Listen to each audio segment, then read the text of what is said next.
You're watching South Asia Newsline, and here are the top stories we are tracking for you on Tuesday, the 25th of March. India slams Pakistan at UNSC, demands vacation of Pakistan-occupied Jammu and Kashmir.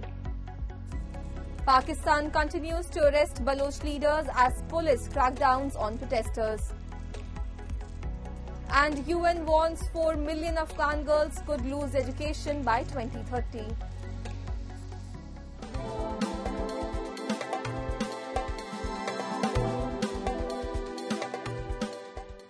And now for all the details. India strongly rebuked Pakistan on Tuesday after a close aide of Prime Minister Shehbaz Sharif raised the Kashmir issue during a UNSC debate. India firmly stated that Islamabad must vacate Pakistan-occupied Kashmir to resolve the dispute. A report. India on Tuesday slammed Pakistan for its reference to the Jammu and Kashmir issue during a United Nations Security Council debate on peacekeeping reforms. India's permanent representative to the UN, Ambassador Parvataneni Harish, called Pakistan's remarks unwarranted and reaffirmed India's position that Jammu and Kashmir was, is and will always remain an integral part of India. Addressing the UNSC, Harish rejected Pakistan's repeated claims and emphasized that such references neither validate Pakistan's position nor justify its state-sponsored cross-border terrorism. He further underscored that Pakistan continues to occupy parts of Jammu and Kashmir illegally and demanded that Islamabad must vacate the territory. We advise Pakistan not to attempt to divert the attention of this forum to further its parochial and divisive agenda. India will refrain from exercising a more elaborate right of reply, the Indian envoy added. Harish's remarks came in response to comments by Syed Tariq Fatemi, Special Assistant to the Pakistani Prime Minister, who brought up the Kashmir issue during the UNSC debate. Fatemi cited the presence of the United Nations Military Observer Group in India and Pakistan, arguing that the Kashmir dispute remains on the Security Council's agenda and requires a just and final settlement in line with Council resolutions to resolve the issue. India had recently rebuked Pakistan on a similar note during a UN Human Rights Council session in Geneva, where Indian envoy Kshitij Tyagi condemned Pakistan's allegations of human rights violations in Jammu and Kashmir as baseless and malicious. India has consistently maintained that it seeks peaceful and normal relations with Pakistan, but has insisted that the onus lies with Islamabad to create an atmosphere free from terrorism and hostility to enable meaningful dialogue. President, India is compelled to note that the delegate of Pakistan has yet again resorted to unwarranted remarks on the Indian Union territory of Jammu and Kashmir. Such repeated references neither validate their illegal claims nor justify their state-sponsored cross-border terrorism. Jammu and Kashmir was, is, and will always be an integral part of India. Pakistan continues to illegally occupy the territory of Jammu and Kashmir, which it must vacate. We would advise Pakistan not to try to divert the attention of this forum to drive their parochial and divisive agenda. India will refrain from exercising a more elaborate right of reply. Leading Baloch human rights body Baloch Yakjehti Committee, central leader Sammi Deen and deputy organizer Lala Wahab were arrested on Monday as police cracked down on their protest in Karachi. The BYC in a statement said that it will not be silenced by Pakistan's crackdown and called the action an act of state terrorism by the fascist Pakistani regime to crush all voices demanding justice and human rights. It added that the abduction-style arrest of human rights defenders are part of Pakistan's long-standing genocidal policy against the Baloch people, which is marked by enforced disappearances, extrajudicial killings and mass repression. It further highlighted that the use of colonial-era laws to criminalize dissent is a desperate attempt to whitewash state barbarism. The Pakistani state, built on the foundation of militarized oppression, continues to treat Baloch activists and our leadership. The arrests have sparked wider concerns regarding the Pakistani authorities handling of dissent in Balochistan.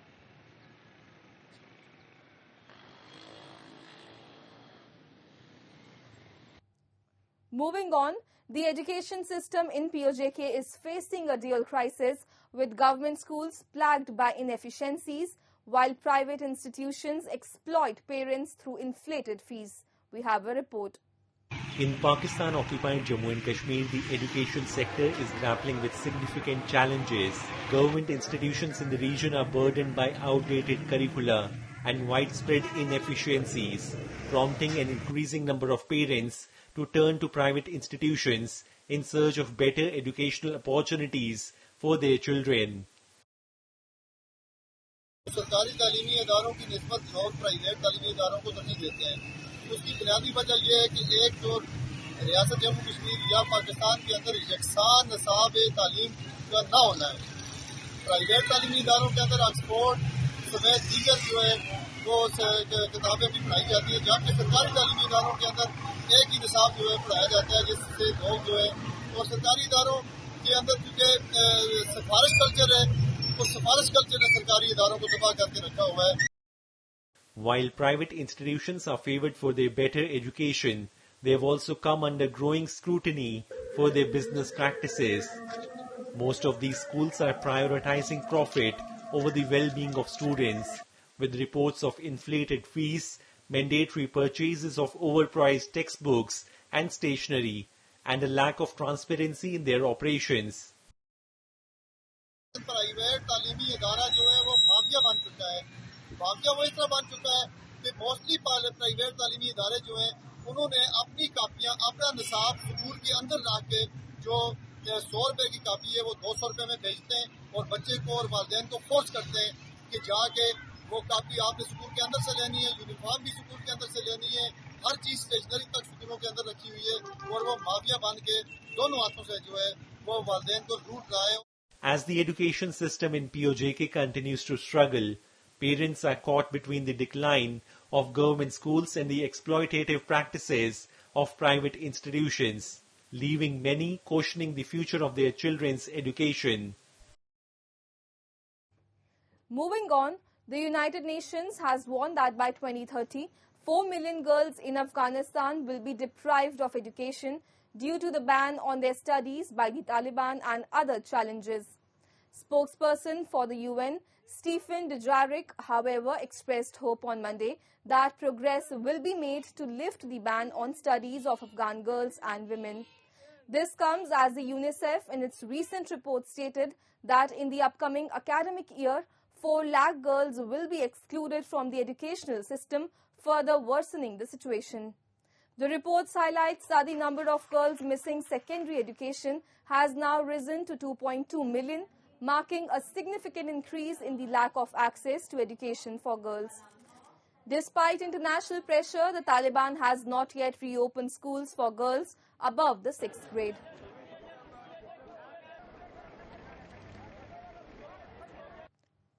Expressing concern over credible reports of heightened Islamist extremism, Bangladesh Army Chief General Waker-uz-Zaman on Monday told an assembly of officers and troops in Dhaka that any move by such forces would be dealt with severely.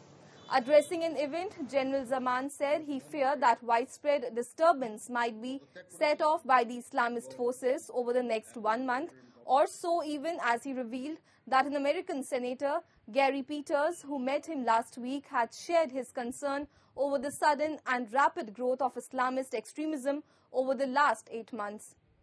Stressing that the army's ultimate victory would be the successful conduct of fair elections, followed by a return to the cantonment, General Zaman said that his soldiers were engaged in a battle with no weapons and rely on ethics and wisdom.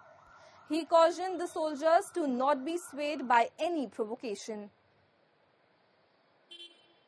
The UK on Monday imposed sanctions on 3 former senior Sri Lankan military commanders and 1 former Tamil Tiger rebel commander over human rights violations during the civil war that ended in 2009. Karuna Amman, a former commander in the Liberation Tigers of Tamil Ilam, was also sanctioned. Aman split from the LTT before the war ended and later led a paramilitary group working for the Sri Lankan army. In a statement, British Foreign Minister David Lammy said that the UK government is committed to human rights in Sri Lanka, including seeking accountability for human rights violations and abuses which took place during the civil war and which continue to have an impact on communities today. The UN estimates that 80,000 to 1 lakh people died in the 26-year war between government forces and Tamil separatists. Sri Lanka's army and security forces have been accused of war crimes, including extrajudicial killings, torture and sexual violence, and of abductions and torture long after the end of the war. A UN panel in 2011 found credible allegations of serious violations by both sides, some of which would amount to war crimes and crimes against humanity. Sri Lanka has always denied such allegations but refused to cooperate with international investigators. Nepal is set to invite state heads and foreign ministers from various nations for its maiden multi-stakeholder dialogue summit, Sagarmatha Sambad, dedicated to addressing climate change and its associated challenges. Talking to media on Monday, Nepal's Foreign Secretary Amrit Bahadur Rai said invitations have been extended to heads of government, foreign ministers and ministers for forest and the environment. Rai further mentioned that while Nepal has limited capacity to host a large number of top leaders, but the forum expects robust participation from foreign ministers and UN representatives. However, the Nepal government has neither confirmed nor denied whether Indian Prime Minister Narendra Modi will be attending the event. Earlier reports indicated that Nepal's Ministry of Foreign Affairs is preparing to invite Indian Prime Minister Narendra Modi to participate in the high-profile dialogue. The Kathmandu Post reported that Nepal's Prime Minister KP Sharma Oli is likely to extend a formal invitation to PM Modi during their anticipated meeting at the 6th BIMSTEC summit in Thailand, scheduled from April 2 to 4. Sources suggest that Nepal has requested a bilateral meeting with the Indian side, where the invitation may be formally conveyed. If Modi's attendance is confirmed, this would mark his 6th visit to Nepal and underscore India's commitment to supporting climate action in the vulnerable Himalayan region. We are expecting head of government or head of state and foreign ministers and forest ministers. So those are the foreign dignitaries that we've sent our invitations. And we are in constant dialogue with our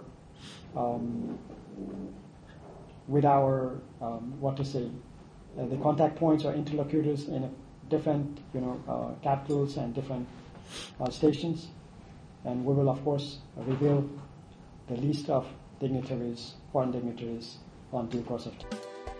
That's all in tonight's edition. We will see you same time tomorrow. Good night.